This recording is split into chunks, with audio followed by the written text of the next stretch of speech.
What is going on, world? What's up, YouTube? It's Zero here. Today I'm bringing us a brand new episode of the 8 Below Show. Welcome everyone to 8 Below. Thanks for being here, guys. Really excited about this episode of the show. We have a ton of stuff to talk about, so let's get into it. Our first topic of the day is going to be talking about the Left 4 Dead series and the possibilities of a Left 4 Dead 3 and the whereabouts of the very anticipated sequel. So let's talk about it. So guys, Left 4 Dead has been a series, or a couple of games, really, when you think about it. Two games that were really coveted by many fans around the world as far as Valve fans go, and just a real fan favorite in a lot, kind of the different IPs that Valve owns. It's definitely up there with some of the most popular ones that out of all of the different IPs that Valve has created at this point.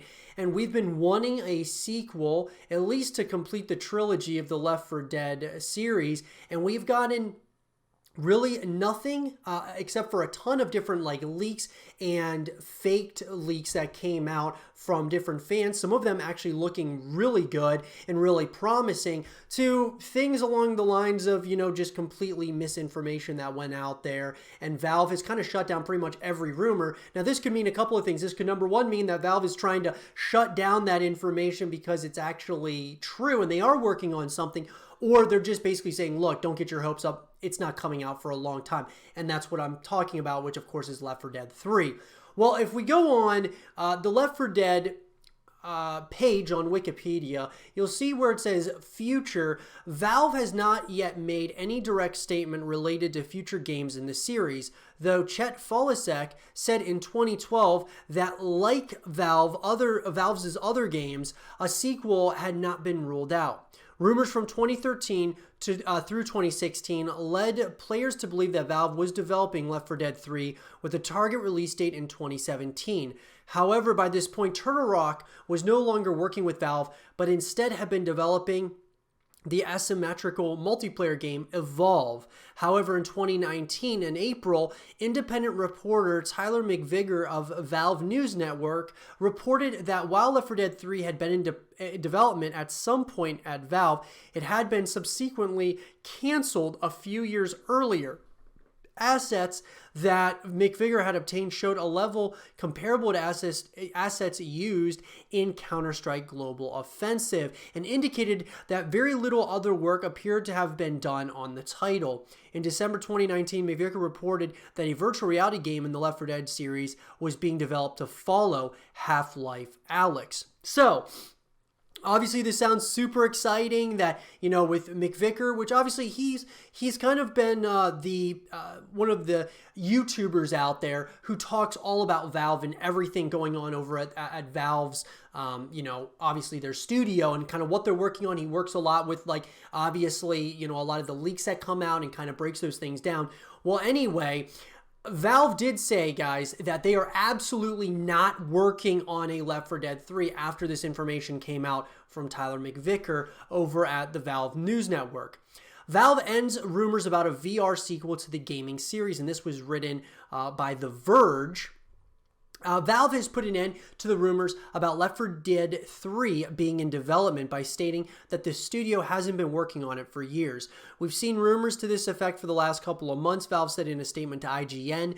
We did briefly explore some Left 4 Dead next-gen opportunities a few years ago, but we are absolutely not working on anything Left 4 Dead related and haven't for years.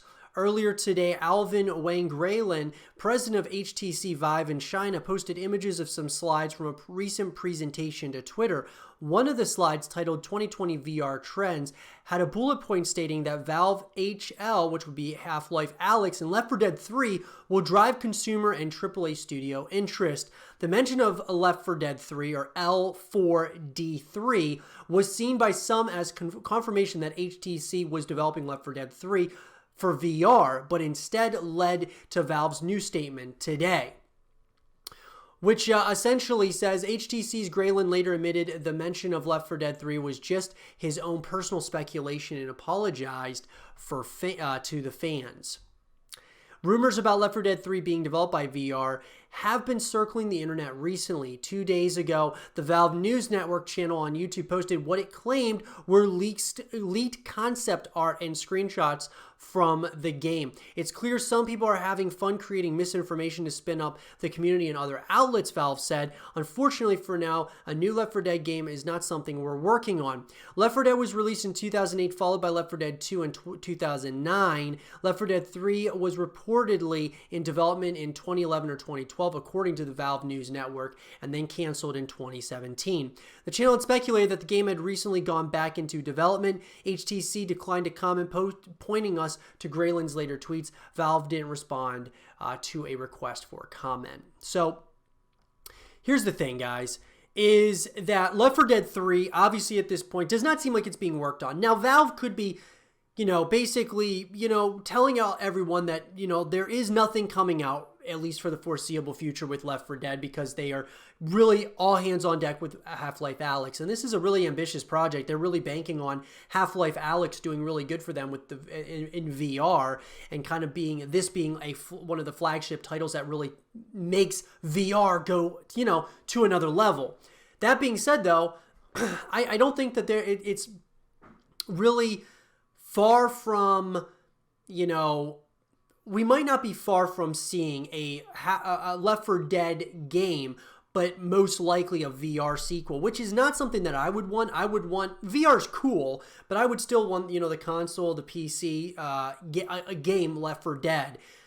A completely separate story, separate everything to Left 4 Dead would be really great as a VR. I do think that there's a possibility, though, that the sequel will come out as a VR, because they're kind of alluding to that, and it might be, I'm sure it's something that they've been talking about over at the studio. So I do think that we are going to see a Left 4 Dead game at some point or another, guys. It may not be for another couple of years. So that's pretty much where we've been. Ever since Left 4 Dead 2 came out in 2009, we've been in a limbo state with Left 4 Dead 3. It was supposed to come out a couple of years later, and it actually did not. And then over time, it's just, ended up getting canceled, or whatever might have happened. It's gone through development hell. It's hard to say. I do feel that Valve really, at times, I just sometimes wish that Valve would maybe sell the IP, because it just feels to me that they don't really care that much about Left 4 Dead at this point. And they actually don't care about a lot of projects, it feels like, over at Valve. And that's really unfortunate, because, when we look at Dota, we look at, CSGO, those are huge titles, right? But it even seems like with those, they're just kind of, they're kind of lackadaisical about things. And so maybe Half-Life Alyx will prove me wrong, that they still care a lot about their IPs, but they just, they take their time, which is one thing, which I definitely would not say is a bad thing, because between Left 4 Dead 1 and 2, you had a year and a half. So now, taking your time, I think, is a great idea. But I want to see a continuation of the Left 4 Dead series. I think it would be great for the next-gen consoles, especially those going to be, coming out later on this year. I think it would be absolutely great. But that being said, guys, I want to pass it on to all of you. What do you guys think about this? Do you guys want to see a Left 4 Dead 3 at some point in the future? Or do you think Valve should just sell the IP, or just leave it in a limbo state? Let me know what you guys think in the comment section below, and let's have a real conversation about it. So our next topic of the day, guys, is going to be talking about Logan Paul, a guy who I haven't talked about really on my YouTube channel, and I definitely want to, because this is a guy who had a significant, rise, and then a big time fall, and then a resurgence on YouTube and just on social media and all of those different platforms. Has really made a name for himself. And I want to talk about kind of like what happened and where he is now. And so that being said, an article that was written by Paige Leskin from Business Insider, how Logan Paul went from making videos in his backyard to becoming a 24-year-old millionaire and one of the most controversial stars on YouTube.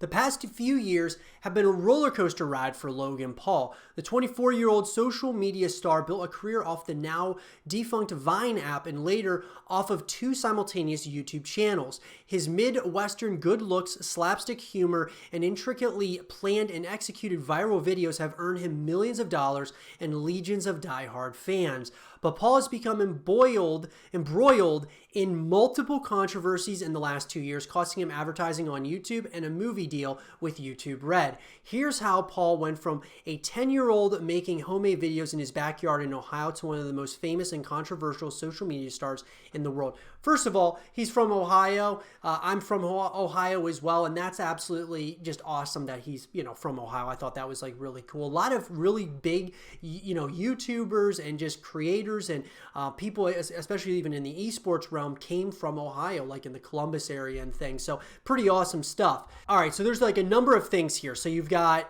that he transitioned. So Paul got his start at age 10 posting videos to the internet using an app called Zoosh.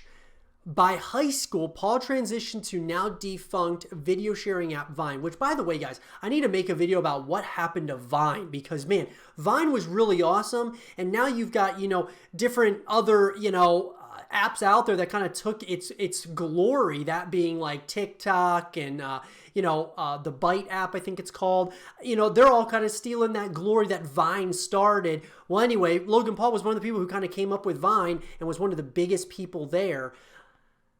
And so he did stunts, he told jokes, played pranks, and then Paul amassed a huge following on the platform. By the time Vine shut down, he had 9.4 million followers.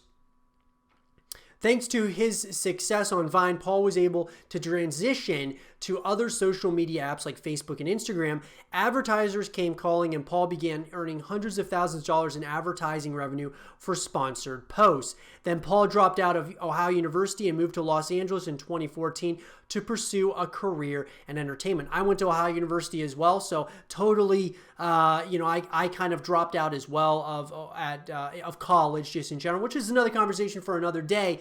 But he did the same kind of thing. He pursued a career in entertainment in Los Angeles. He began taking acting classes and snagged a few small roles in TV shows like Law & Order and Stitchers. He told Business Insider in 2015 that he hoped to become a household name and appear in R-rated movies. It's time for me to grow up and expand my brand of comedy, Paul said. I want to be the biggest entertainer in the world, Paul said at the time. That's my deal. I'll do whatever it takes to get that, as many hours as is needed. Paul began posting videos to YouTube and now runs 2 channels, an official channel and a Logan Paul Vlogs channel, which have about 5.3 million and 19.7 million subscribers, respectively. Then Paul's YouTube channels bring in a lot of money for the star. In 2017, Paul made $12.5 million. Paul has also started doing his own ad campaigns. He was the face of Dunkin' Donuts' first social media star campaign, appeared in a Hanes ad, and partnered with Pepsi. And then Paul's younger brother Jake also got his start on Vine and has gained fame on other platforms. So both of them, the Paul brothers, they've gained so much fame. It's like unbelievable. And then Jake has nearly 20 million YouTube subscribers, but has also been embroiled in controversy. In 2017, he was accused by his neighbors of turning his neighborhood into a war zone and subsequently left his show on Disney Channel. Most recently, Jake Paul got married to fellow YouTuber Tana Mongeau. Logan Paul was in attendance and has since made comments hedging that the relationship between the two is fake.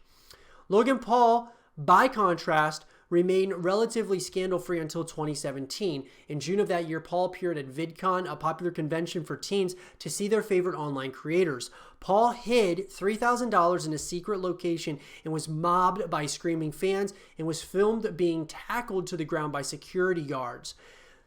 Then in September, old tweets were unearthed in which Paul perpetuated racist stereotypes about Black and Asian men.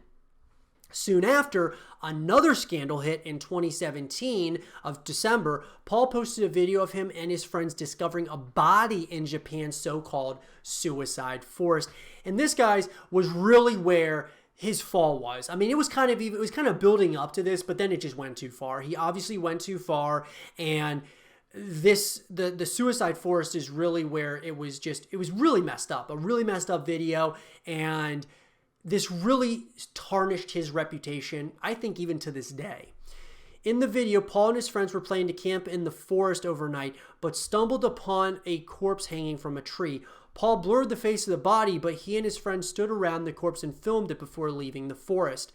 Outrage over the video was swift, and nearly 200,000 people signed a petition to have Paul kicked off YouTube.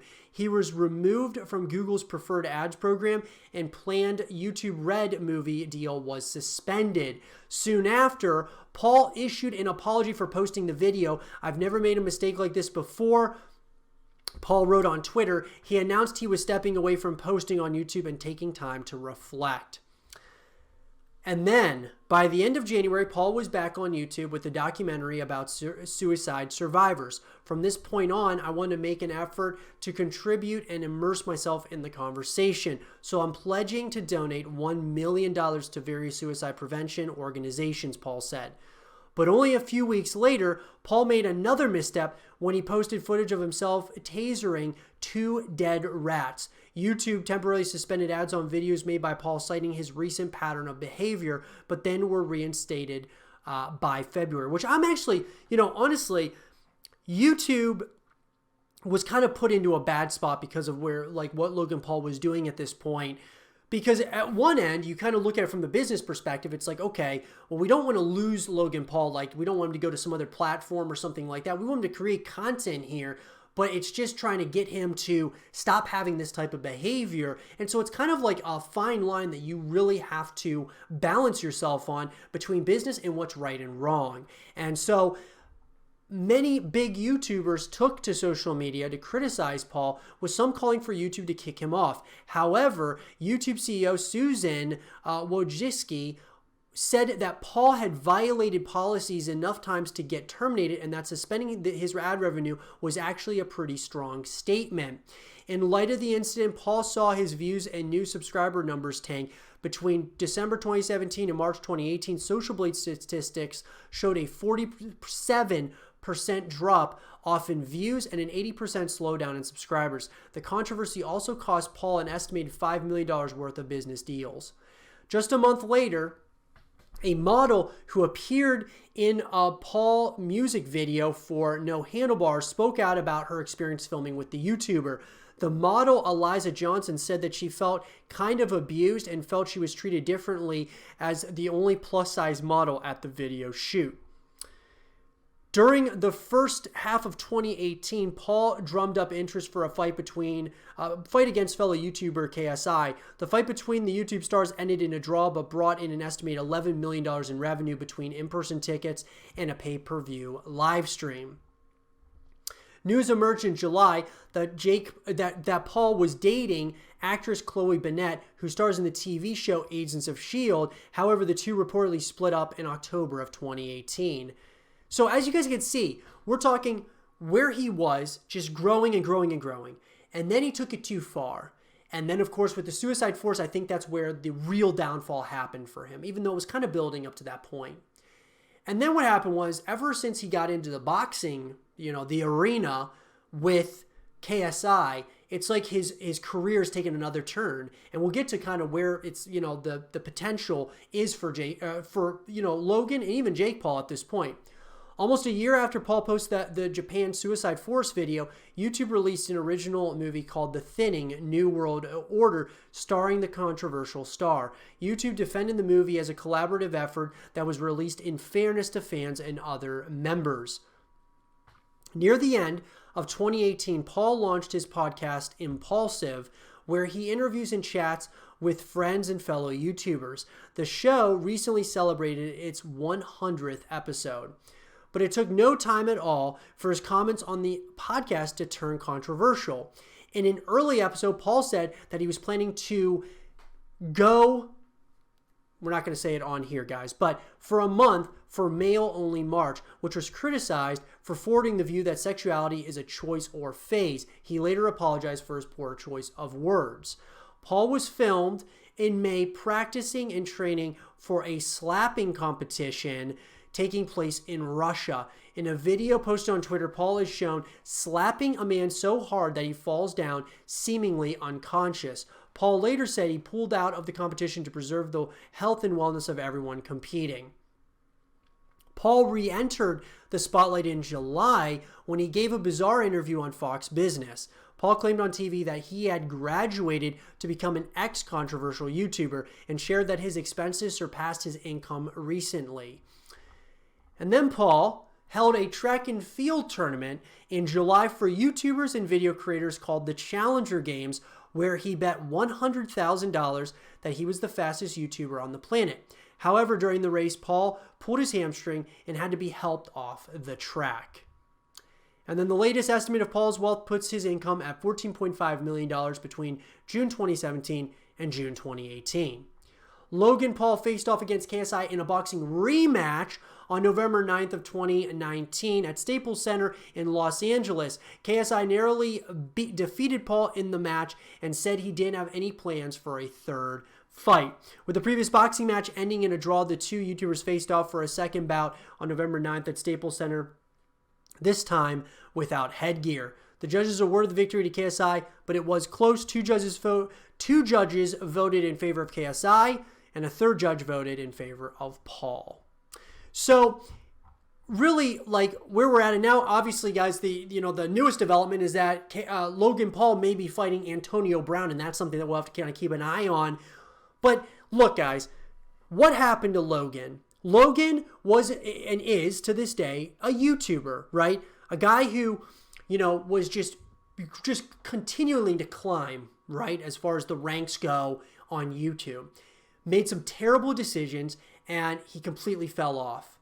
But at the same time, I give him a lot of props for this, coming back and realizing what he did wrong and what he did right and what he can do different moving forward. And he comes back strong, does these boxing matches that are absolutely, they're huge. They're like spectacles, right? And then on top of that, doing his Impulsive podcast, which has won, awards. And it's absolutely crazy how big of a star himself and even KSI and Jake Paul are at this point. So what does he got to do now to move forward here? I think that Logan and Jake will always be controversial, no matter what. There's going to be things that come up. This isn't the last time that we've heard of something coming up with Logan or with Jake. That's a little bit controversial. Those things will come up from time to time. But one thing that you cannot take away from them is their work ethic and you obviously how hard these guys work at building their brands, whether it was on Vine or whether it was on YouTube. Wherever it is, they seem to just bring a massive, almost cult following with them. And you got to respect them for that. And that's just a great work ethic. There's no debate about it. They've got great work ethic. And I think the future shows possibly them continuing the boxing, being in the boxing ring. Also, probably, continuing Logan's podcast, Impulsive, is something that he will probably continue to do. As far as doing the daily vlog, which he ended a while ago, I would say he's probably not going to go back to the vlog anytime soon. But at the same time, it's hard to tell. We never know where they're going to go. But nonetheless, you have to respect the work ethic. And, you got to respect, the person, who they are, and what they're trying to do. But obviously, you have to, tread a very, fine line here when it comes to some of the things that they've done in the past, which have been very, controversial to say the least. And so I hope, for the sake of YouTube, the sake of just, entertainment, from an entertainment standpoint, I hope Jake and Logan don't really get into much controversial stuff moving forward. That would be awesome, because I enjoy watching them, and I think that they are, very entertaining as far as, from a, just from boxing and even just, from doing the Impulsive podcast and things of that nature. I'd love to see it continue. I hope for the best, and I want to pass it on to you guys. What do you guys think about Logan Paul, and where do you guys think that, things really went wrong for him? Was it when he went in the suicide forest, or was it, before that? What do you guys think? And where do you think they are trending right now? Let me know what you guys think in the comment section below. Our next topic is going to be talking about the Chicago Huntsmen and the Dallas Empire, two teams in the Call of Duty League, guys, who have a lot of history, right? And I believe a rivalry has been renewed now that we kind of saw what happened, of course, in the very first event in Minnesota, and I think it's going to be moving forward for years to come. So let's talk about it. So guys, obviously we know Hex, Hector Rodriguez, and Hastro, Mike Rufael of Team Envy and Optic Gaming, respectively. And both of these two have built these teams that, just with absolutely passionate fan bases, right? I would have to say that Hex's fan base, with Optic Gaming was stronger than that of Envy. And I think that even shows moving into the Call of Duty League and with the Chicago Huntsmen and the Dallas Empire. I believe Chicago has a little bit of a stronger fan base, but Dallas is certainly going to be a team that we're going to be talking about. I also think that, a lot of people are trying to say and kind of spin this narrative that there actually isn't going to be a rivalry.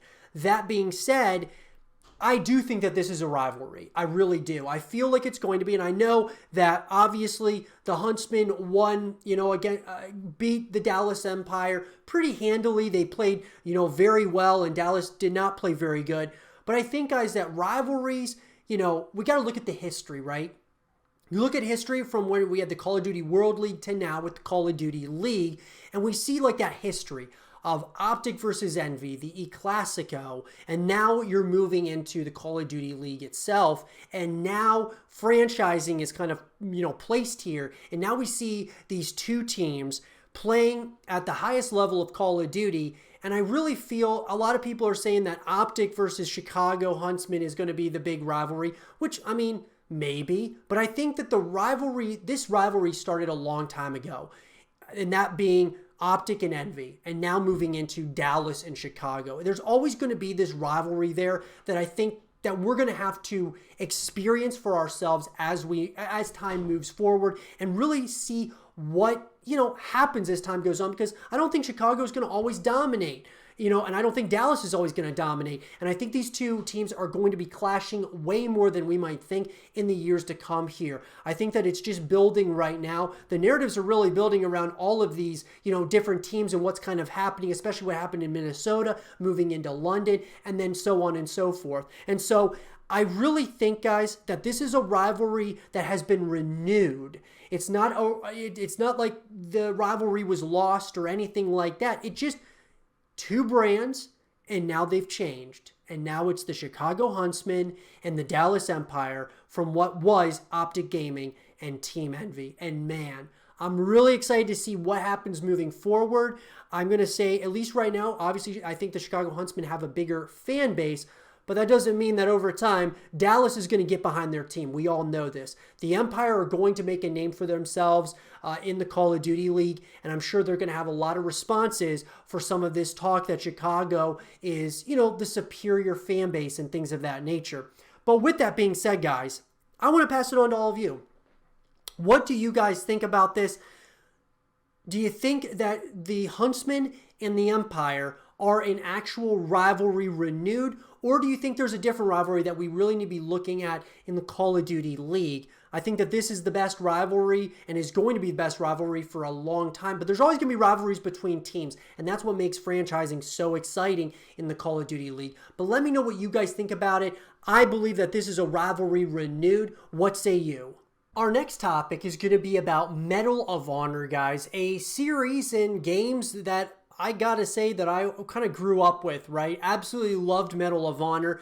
Medal of Honor Rising Sun was the very first game I ever owned on the original Xbox. And then from there, the rest is history. I played so many different games after that. But it was the very first game I ever played was Medal of Honor Rising Sun. Well, today, guys, I want to talk about, what happened to Medal of Honor and what does the future look like for this series, because there have been some recent announcements that came out. That being said, there is an article I wanted to go through, guys, from GameGren, and it's whatever happened to Medal of Honor. Has there ever been a point when you've looked through your gaming library and wondered, whatever happened to this title? Well, I'll be taking a look at video game standalone franchises in the lead up to their eventual absence. With that being said, today, I'll be asking the question, whatever happened to Medal of Honor? Well, I already know what the response to this one is going to be. Are you kidding me? Medal of Honor Warfighter is what happened. Everyone knows that. Yes, while it is true that the newest and perhaps last entry into the Medal of Honor franchise didn't pan out the way the developers would have hoped, I don't believe it was the sole reason for why the series ended. Instead, I feel it was attributed to trying too hard to catch up, if you know my meaning. Long story short, when one looks into Medal of Honor's library of games, they can see it's always been a series that's managed to combine entertainment with gritty realism. And trying to keep that mentality while pushing for a more current warfare style was quite simply not done at the right time. The attempt to emulate the success of what Battlefield and Call of Duty had done felt as though Medal of Honor was chasing after something that they couldn't hope to compete with in the long run. Not that the talent wasn't there, far from it, but as mentioned above, the mentality for the games had changed quite a bit in the switch to the present day. In older titles like Medal of Honor Frontline and Medal of Honor Rising Sun, there was this well thought out structure of how the games would progress and how the story would be presented to the player. Whereas in the newer releases, the feeling of progression and structure would seemingly be replaced by the strategy of, well, this worked for other games, so it'll work for us. And this is, I gotta say, guys, this really is a true statement where, Warfighter was really the game in which I think Medal of Honor, after that point with its, how it didn't, really succeed very well. Because I thought Medal of Honor, when that came out, I thought that it was pretty good, to be honest with you. And then moving into, Medal of Honor Warfighter, I thought Warfighter was a significant step backwards. But I feel that this is correct in stating that they tried too hard to be Battlefield. They tried too hard to be Call of Duty instead of being their own thing. I would have loved to see, Medal of Honor be the Call of Duty Advanced Warfare, the type of game where it's like really unrealistic for a game, just to try something new that would be different from like Battlefield and Call of Duty, right? That would have been what I would have liked to see out of Medal of Honor. Something just totally different, something kind of refreshing, in the war genre of video games. And that's not really what we got with Medal of Honor. Which, when making a game, isn't really the thought process that should be going down. Just because other shooters have the same style of gameplay and storytelling doesn't mean you should assume that that's the formula for success, especially when a franchise like Medal of Honor makes the changes it did with its newer titles. Changes like taking out some of the storytelling aspects for more set pieces, putting in extended linear gameplay instead of having more open-ended areas, and putting an overemphasis on graphical capability. These are all things that end up hurting the series significantly more than it did helping it. So with the combination of lack of direction and done before but done better, it's no secret that the latest installments of the series really haven't measured up the way fans would have liked. Well, to be fair, I do kind of tell a lie. The release of the first present-day title in 2010 was actually met with fairly positive response. Reviewers noted that the multiplayer and character performances were quite engaging. At the same time, though, they also mentioned that there were a few glaring similarities to Call of Duty, as we talked about in this piece. I suppose, when all is said and done, it can be linked to 2012's Medal of Honor Warfighter as the game that finally brought down the sinking ship down. Again, though, I feel it wasn't the game itself as much as it was the headspace of the developers going into it. The focus put on kickstarting a new collection of games, an attempt to bring across the same level of storytelling as the World War II titles, and the inevitable last nail in coffin trying too hard to play catch up. It all forms to make a recipe for disappointment, which is unfortunately what happened to Medal of Honor. Now, obviously, guys, this article was written in 2018. And one thing I want to mention, though, I thought that this was a well-written article, just kind of giving us a general overview of kind of what happened, one person's opinions on it. Obviously, Medal of Honor, we have not seen a sequel, obviously, to Warfighter in quite some time. Now, more recently than not, Medal of Honor Above and Beyond is the new Medal of Honor game that is going to be coming out from Respawn, and it is going to be based in VR. And this is very interesting for a number of reasons. And I'm going to say this again, because we already talked about Left 4 Dead 3 earlier in the show. We were talking about how Left 4 Dead 3 being a VR game, and how me personally, I would love to just have it on, PC and consoles as well, and maybe another standalone game on VR. That's how I feel about Medal of Honor. I would like to have a Medal of Honor Above and Beyond, actual game that we can play on Xbox, PlayStation, PC, and then, something that would be played on VR as well. I don't really want games just on VR. That's like saying that VR reminds me of mobile, even though VR is obviously more advanced, right? but it's like having a mobile game. It's like, oh yeah, that's great. We like having a mobile game, but we also want to have it on Xbox or on the consoles, on, PC. Having it just on VR is like just having a game on mobile. You want to have it on multiple different platforms. And obviously it looks like, at least at this point, we're going to be getting a Medal of Honor, but it's going to be specific to VR. So bringing Respawn is bringing the classic World War II shooter to life in VR. Respawn has made a considerable resurgence lately with the Titanfall series and the extremely popular and free-to-play Apex Legends. When they first started, though, they made one of the first World War II first-person shooters to hit the big-time Medal of Honor. Medal of Honor Above and Beyond is Respawn coming back to the Medal of Honor franchise, and this time leveraging the power of PC-driven VR to give us a brand new experience. Medal of Honor Above and Beyond is a VR game made for the Oculus Rift with the help of the Oculus team. It is designed from the ground up to be a VR game. We first saw the footage of Oculus Connect 6 on September 25th, 2019. The game is set in World War II in France at the height of the war. As Respawn says, you'll play a member of the Allied forces trying to stop Nazis from taking over the world. There looks to be a lot of different locations in the game, from French villages to flying bombers. You are sure to see a lot of incredible vistas. What platform does it work on?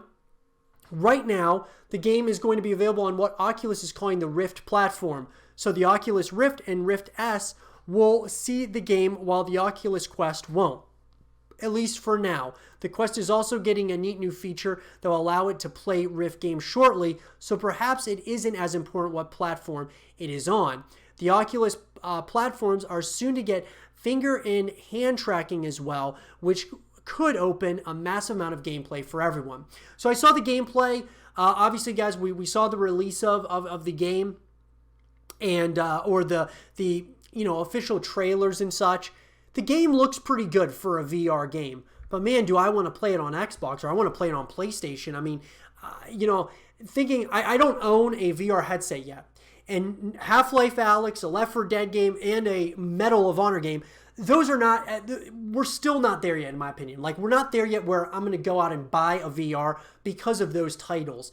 We're not there quite yet, in my opinion. I think consoles, there's just a lot more. The thing I like about them is, from a streaming perspective, and I love to stream on Twitch and stuff, which you guys can, of course, check out, guys, twitch.tv/0_TV. We do go live at least as much as we possibly can on Twitch. But that being said, I don't want to be seen on Twitch with a VR headset and looking around and things of that nature. It just kind of takes people, I believe, out of the game or out of the stream while watching a creator trying to do that. Now, maybe if I didn't have face cam or something, maybe it would work. But that's one of the big reasons why VR, to me, we're just not there yet. Maybe eventually, but right now it just doesn't seem like we're there, at least at this point. That's why I would love to see this on Xbox and PlayStation. So is there going to be multiplayer? The game is apparently going to include both a story-driven campaign mode and multiplayer action. We don't have more information about that right now, though I'm sure more information will become available as we get closer to release. Having a Medal of Honor game in VR is incredible, but having one that has a full multiplayer experience as well is going to be amazing, especially if the action is as smooth as it is shown in the videos. A lovely touch of the game is the ability to sit down with actual World War II veterans in VR recordings and listen as they tell their incredible stories. I'm willing to play the game just for that. So, when can you play the game? So far as we know is that Medal of Honor Above and Beyond will be available sometime in 2020. I know that feels like a long time, which obviously we're in 2020, so not so much, but we will keep you updated every step of the way until then. But that being said, guys, another thing about this, I love that they're going back to their roots. I think it's necessary for them to continue, but I really feel like going back to the roots and having it on console is very important. I'm really hung up on the console thing and having it on VR. It just really bothers me. The other thing is number 2 is World War II. World War II has been used so much in movies and video games. I feel like it's been oversaturated at this point. However, I understand why they're going back. It's kind of like what Call of Duty did. After you had Infinite Warfare, they went back to their, boots on the ground, back to, what made the series great, that being Call of Duty World War II. Now having this game coming out from Medal of Honor Above and Beyond, they want to go back to their roots as well. I understand it, but I just feel like Medal of Honor, I don't know if it was absolutely necessary for them to do that at this point, especially with a VR title. It just, it doesn't really make a lot of sense to me. Why not go back to your roots, but on consoles, and then, maybe eventually as a series, if it kind of gets rejuvenated, then move into VR. I just don't understand the other way around. But that being said, I could be wrong. This is my opinion. What's your guys' opinion about Medal of Honor, and kind of what do you guys think really happened there? Do you think it was, Medal of Honor Warfighter is what happened, or do you think it was something else? And are you excited about Above and Beyond, the VR game for Medal of Honor? Let me know what you guys think in the comment section below. Our next topic is going to be about FaZe Rain, one of my favorite FaZe members who I've been kind of watching and just really enjoyed for a long time in his early days of when he was trick shotting, and then he became more of a creator, kind of more of a personality, absolutely blowing up. I mean, was pretty much the biggest FaZe member for a long time until I believe it was FaZe Rug who passed him. And it wasn't really that just because Rug was creating way better content than Rain. It was just that Rain stopped creating content. Well, we're going to talk about what happened to Rain and kind of see maybe if things will change in the future. So in an article that was written by Dexterdo, concerns were raised for FaZe Rain after worrying tweets.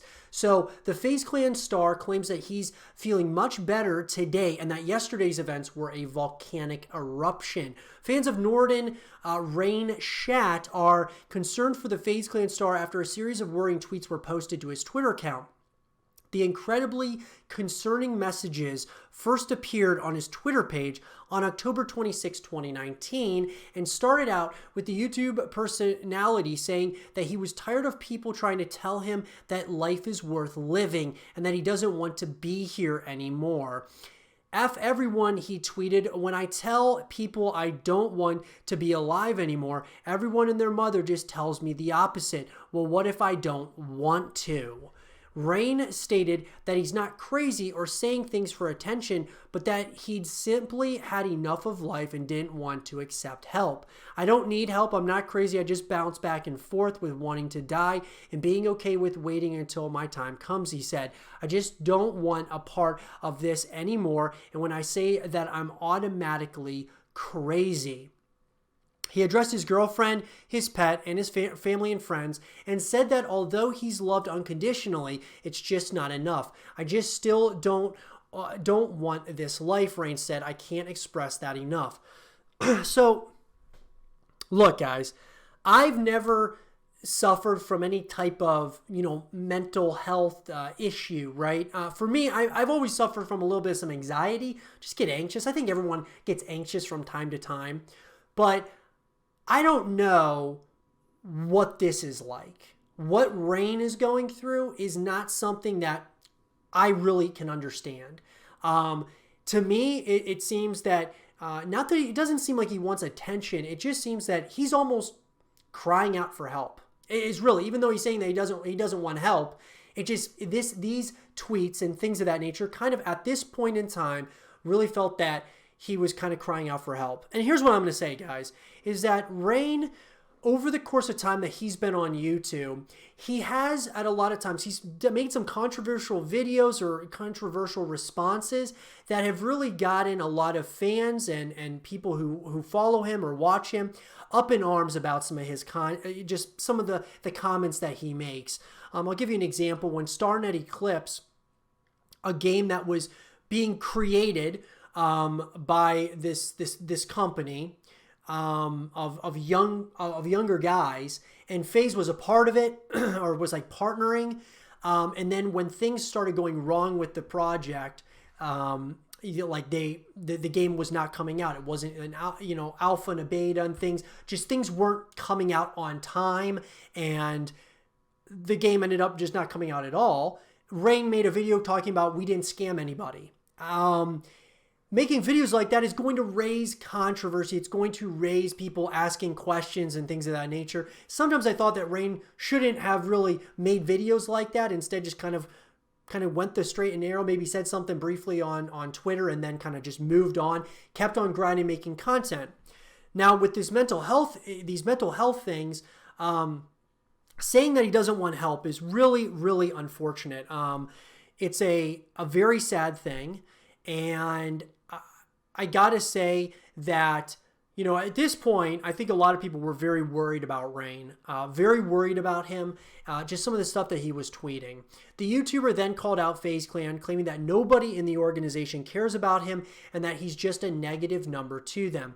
Haven't made $1 off FaZe. I'm just negative hundreds of thousands, he stated. None of them give an F about me. He also called out a fellow unnamed FaZe Clan member and stated that they went through a similar situation with their mental health and that he did everything he could to be there for them, but now they're not returning the favor. I was always there, went out of my way to visit him and bring him stuff in a facility. Now that I've needed the same help, he's been nowhere to be found. Hashtag FaZe up, he tweeted. And so, obviously, guys, I would be absolutely shocked if anybody in FaZe Clan was not, didn't care for him anymore. I mean, Adapt is best friends with Rain. I just cannot see that nobody cares about you. This is a mental health thing. This reminds me, and I'm not going to, making comparisons is very difficult, but something else that kind of reminds me of this is some of the things that came out of like Antonio Brown's mouth as far as when he was tweeting things.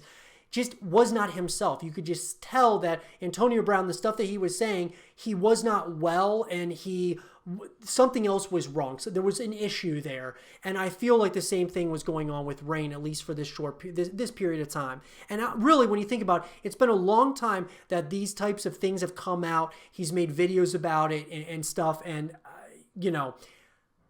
all I got to say is that I really think that Rain is calling out for help because he hit his peak. He was making unbelievable content every single day, and then he kind of fell off. And I don't know if part of that was the depressed part of Rug passing him in subscribers, or the backlash he was getting from videos that he made that were semi-controversial, or if it was all the mental health just kept getting worse and worse for him over time. It's really hard to say. Rain concluded his string of tweets with a worrying claim that everything was his fault and that he's sorry he let people down, before ending with, "Good effing bye." At the time of writing, the YouTuber has gone silent on social media, leaving many fans and friends worried about his safety and well-being. FaZe Rain has been open with his mental health before and spoke out about his struggle with depression in July of 2018. Mid-April, I had my worst mental breakdown. I went through them pretty much every other day, he admitted. Some things happened, self-harm, ended up in a hospital for a few days, and then I ended up in a psych ward. If you are experiencing suicidal thoughts or know anyone that is, and you would like to talk to someone, please reach out to the Suicide Prevention or the Samaritans. And guys, look. We've seen now a comeback for Rain, and it looks like Call of Duty, Black Ops 2, Plutonium, which is a game, and kind of like these extra servers that came out for trick shotters and such, which is kind of going back to the roots of what Rain was really doing, was trick shotting in Call of Duty. And now I see him on there all the time with FaZe Adapt, and they're always playing together. And, I think, guys, that he does certainly have some mental health issues. And the thing about it is, guys, is that people always say, well, what do you have to be sad about? What's the matter with you? You have everything going for you in life. You're a CEO of FaZe Clan. You're making all this money. Well, guys, I don't think that we can comprehend it. Those of us who don't suffer from this illness, we can't comprehend it, right? Like, I'll give you guys an example. I suffer from asthma. Okay, not all of you probably suffer from asthma, but asthma is a breathing condition that if you get if you're around a lot of dust or, like certain types of dander and things of that nature, or even just allergens, you start having trouble breathing and you need to use an inhaler. Well, some of you out there who don't have asthma wouldn't understand what it's like to not be able to breathe, like an asthmatic. Because your lungs are perfectly good and my lungs are just automatically, because I have asthma, they aren't as strong, right? They're just not as good as, say, a normal person's lungs, because just asthma, it's just a condition that comes with more and more people, it seems, as time has gone on. And mental health is another thing that has come, around to a lot more people over time, but it's something that I don't understand. I don't understand mental health, kind of like you might not understand asthma. We're all in this thing together, though. One way or another, guys, we're all a part of this thing, and we need to support one another, whether it's Rain with his, mental health, whether it's me with my asthma, whether it's you with whatever issue or problem that you might have, and we all have our own sets of problems. It's about each of us picking each other up in those dark and tough times and pushing forward. And I hope Rain gets that, and if Rain's watching this, I want to really stress to get help, guys. If you have these kinds of thoughts, you need to talk to someone. You need to, do something about it. Don't wait around and just kind of think that you can control these things, because you very well might not be able to. Get the help that you need, guys. And look, we all need to be picking each other up. Don't, bring each other down, because that's a society that just isn't sustainable at this point. But let me know what you guys think about the whole situation with Rain. What do you guys think? Are you guys buying it? Do you guys think that, it's really illness that he is suffering from, or do you think it is something else? And would you like to see Rain really come back full-time to YouTube, to Twitch, to all of those things, and make an incredible comeback? Because it's all about the comeback, guys, and I think Rain's comeback is going to be absolutely legendary. So as I said, FaZe Rain started in Call of Duty trick shotting, right? And that's kind of seems where everything's kind of coming back around full circle. And trick shotting, guys, for those of you who don't know, is essentially spinning off of a building or a high elevated point in Call of Duty and hitting a shot with a sniper rifle across the map, or just doing really interesting combos and really cool combos and hitting people from, far distances to make it just essentially wow kills in Call of Duty. And I can tell you this, Call of Duty trick shotting is 100% back right now, and I want to give a ton of props to all the guys who are working on Call of Duty Black Ops 2 Plutonium, kind of like a add-on here to Black Ops 2, my favorite Call of Duty of all time. And there's really no debate about it. I believe it's the best Call of Duty ever made, and then, Modern Warfare 2 is closely, right under it. And then I would say that you got like the new Modern Warfare and Black Ops 4 that are kind of underneath that. So, I mean, the bar is so high when we're talking about Black Ops 2. But with Plutonium out there, essentially it's for trick shotters, right? And that's what's so awesome about this. Seeing Rain and seeing Adapt and other guys coming back, and coming into the community, new people coming into the community, and trick shotting took such a long hiatus. And I really put a lot of that on FaZe Clan, because FaZe kind of stopped doing the whole Call of Duty trick shotting and sniping and stuff, moved into more content creation and, more personality-based stuff like vlogs and things of that nature. Then they moved into Fortnite, obviously. So I can't really blame them for that, but that was kind of like the downfall of trick shotting. It was really a niche ordeal, and it became really big because of FaZe. And then with FaZe 5, it was so massive. People love FaZe 5, where 5 people got recruited from FaZe by going for trick shots and sniping feeds. And then, we had that downfall, right? After, there was no FaZe 5 ever, that came out after, I believe, the second one.